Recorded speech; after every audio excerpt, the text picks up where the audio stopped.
Al-Jafari stresses that Syria supports all efforts to put an end to all forms of sexual abuse and punishing the terrorist perpetrators.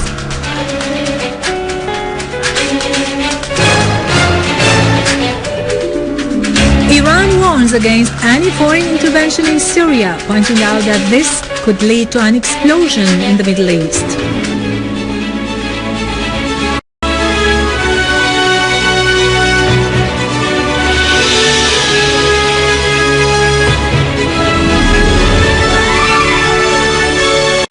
The President pointed out, from our citizens, the strong families of martyrs, asserting that there is no option before us except victory.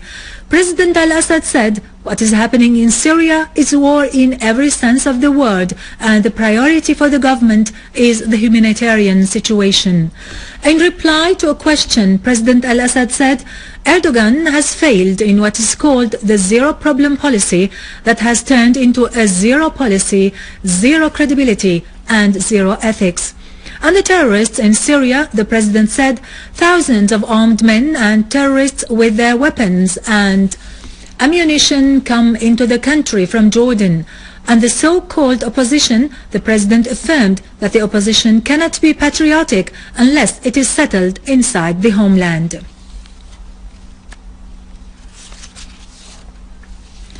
Syria's permanent representative to the UN, Dr. Bashar al-Jafari, has stressed that Syria supports all efforts exerted to put an end to all forms of sexual violence during armed conflict and punishing the perpetrators, adding that Syria wishes to cooperate with the UN to uncover the reality of the situation in Syria, far from politicization. Delivering Syria's word at the opening session of the UN Security Council dedicated to the discussion of the report of the UN Secretary General on sexual violence in cases of conflict, Dr. al-Jafari also called for caution and objectivity in approaching what he described this dangerous humanitarian issue. He added that the Secretary General's representative pointed out in her report, in which she dedicated 7 paragraphs to talk about claims concerning Syria, that she depended in her report on the International Fact-Finding Committee's report of 2012-2013. He stressed that the work of this committee has not been professional from the beginning and that it was politicized as it rejected hundreds of documents provided by Syria on the crimes of the armed terrorist groups.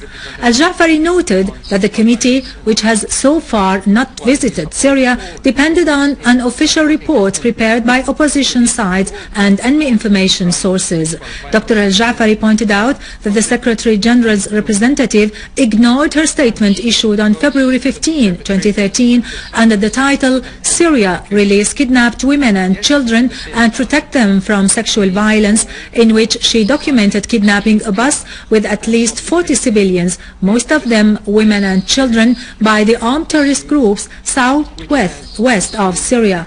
Dr. Al-Jafari added that Syria is looking forward to the visit of the Secretary General's representative, considering it as marking the best way for cooperation and reaching correct information on the sexual violence practiced by the armed terrorist groups against the Syrian people.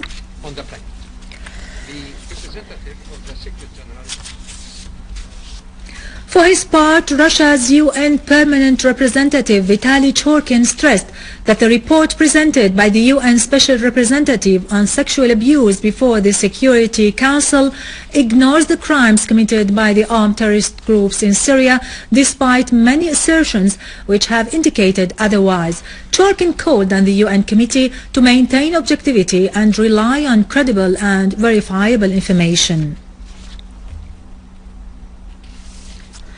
Iranian Minister of Defense Brigadier Ahmed Wahidi has said that foreign intervention in Syria would be like an explosion in the Middle East that would hit all the states supporting terrorism, hegemony, and the Zionist entity.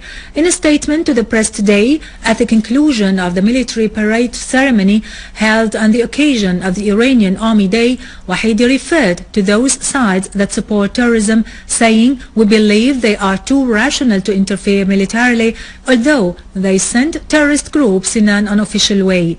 On Israeli and Western threats to Iran, the Iranian foreign minister said Iran would respond faster than they expect to any aggression against it by the Israeli entity.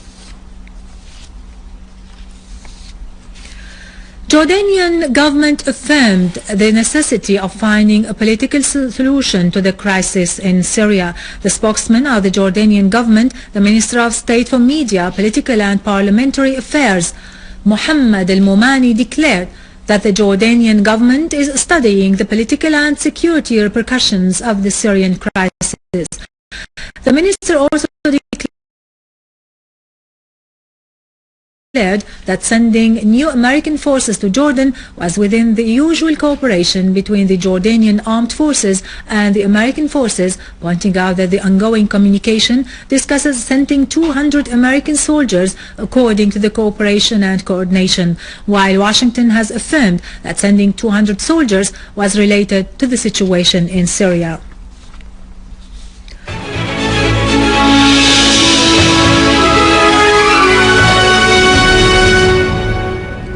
In Damascus countryside, army units inflicted heavy losses on terrorists in an operation which targeted their gatherings in Jobar and As-Sultaniya farms in eastern Al-Ghouta. Army engineering units dismantled 3 explosive charges weighing between 50 and 70 kilograms near Maysaloon crossing.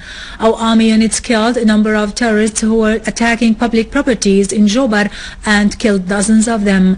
Our army units also conducted a qualitative operation in the farms of Marj al-Sultan, during which they destroyed a warehouse for ammunition and killed a number of terrorists, including Hussam Arbash, a leader of an armed group.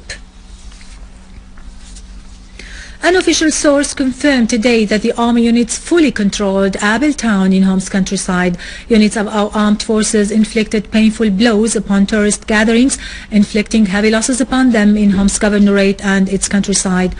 A unit of our armed forces chased a terrorist group between villages of Tel Shannan and Al-Shtaih, killing and wounding a number of its members and arresting others. Weapons in the terrorists' possession were seized, including RPG launcher, PKC machine gun, automatic rifle and a variety of ammunition. Another army unit killed and wounded a number of terrorists who were intimidating the citizens and cutting off the roads on the outskirts of Jubb al-Jandali in Homs. In a successful operation, the army units killed and wounded a number of terrorists in Al-Kahtaliyah. Leader of a terrorist group called Hazza' Wuhuri Zada was among the dead, according to a source at the governorate. In Idlib, units of our valiant armed forces have targeted terrorist gatherings, inflicting direct injuries upon them in several areas. A military source told Sana that the units of our valiant forces targeted gatherings for terrorists in 10 sites, inflicting heavy losses upon them. Another armed forces unit targeted terrorist dens on Al-Janudiyya road in Jisr al-Shughur, killing and wounding a number of them. A military source said that terrorists Muhammad Hasno, Anwar Brimo, Shadi Brimo and Muhammad Saleh were identified among the dead. Units of armed forces destroyed terrorist gatherings with all terrorists and weapons inside them in Al-Mre'a and Al-Husayniya villages in Deir ez-Zor countryside. According to a source at the province, terrorists Muhammad Hussein al-Faraj from the so-called Umar ibn al-Khattab battalion, Abd al-Salam Fayyad al-Salami and Ismail Muhammad al-Jamal were among the dead. Khalaf is a citizen from Al-Raqqa suburbs who works in agriculture and ranching. He was interviewed by the news correspondent during the Syrian army coverage. He wanted to recount events in an honest way. His heart was full of hatred for the terrorists who had come from abroad, from Libya, Saudi Arabia and even from Belgium, and started carrying out acts of killing and sabotage, demanding ransoms from citizens. The message of Al-Raqqa inhabitants was transmitted by the Syrian TV at the news center in the city. I insist that you come with me to show you the real attitude of the people in Al-Tabaqa and Al-Raqqa. The Syrian people are kind-hearted and they will never destroy their own country. Now we are heading to Eid village on the highway, which was liberated by the Syrian Arab Army, without whom we couldn't go and move around because of gunmen who came from Jordan, Libya and Saudi Arabia. We have been living in peace until the terrorists came and kicked us out of our homes and forced us even to pay ransoms to them. The situation was safe and calm before the arrival of the armed terrorist gangs, who destroyed houses and caused the displacement of the civilians. The Syrian Arab Army came to protect us from terrorists who are of Libyan and Tunisian nationalities. In Beirut, the families of the Lebanese kidnapped by the terrorist groups in Syria stormed the offices of the Turkish Airlines. They carried out a sit-in demanding the release of the 9 kidnapped people who have been kidnapped by the terrorist group since 11 months.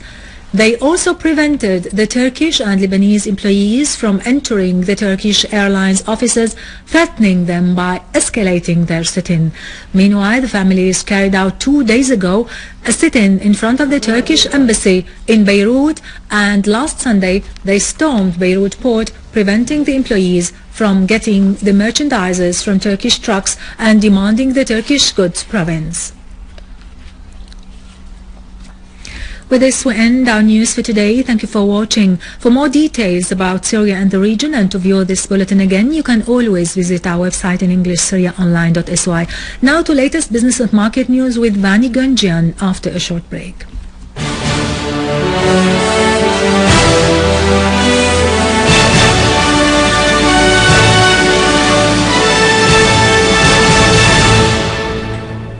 Good afternoon.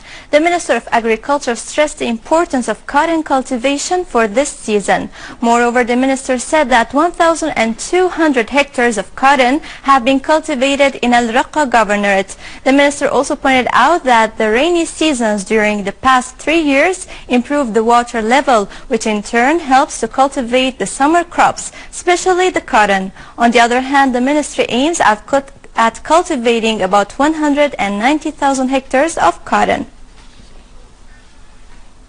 The Minister of Agriculture asserted that it is working on the agricultural production plan for this season. Moreover, the Ministry aims at producing 1,300,000 tons of sugar beet. On the other hand, the Ministry asked the General Establishment of Seeds to provide it with the necessary agricultural needs. The American spot crude oil fluctuated near the lowest level in 4 months as the U.S. fuel demand shrank and production climbed to a 2-decade high.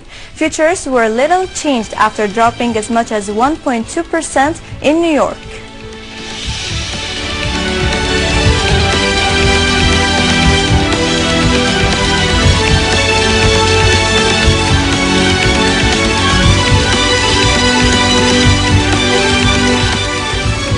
The U.S. stock index futures were up, indicating the Standard & Poor's 500 index will rebound from a 3-week low. The European stocks were also up, snapping the biggest 4-day sell-off since July. The Japanese stocks, on the other hand, fell, with the Nikkei 225 stock average declining for the 4th time in 5 days.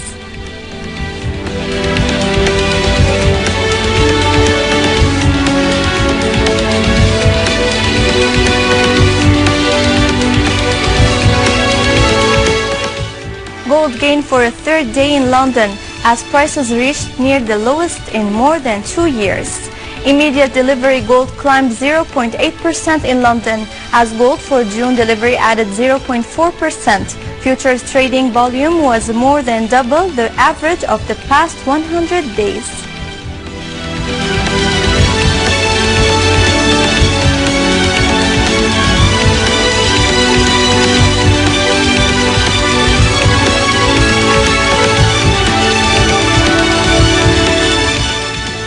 The yen snapped 2 days of losses versus the dollar as data showed Japanese investors sold foreign bonds for a 5th week.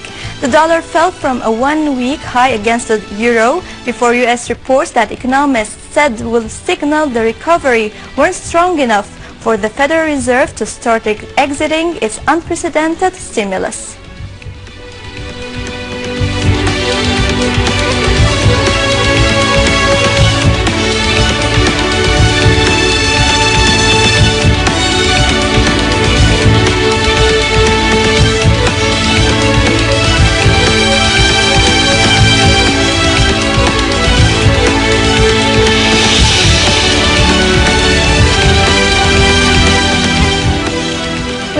conclude our news. Thank you for watching and goodbye.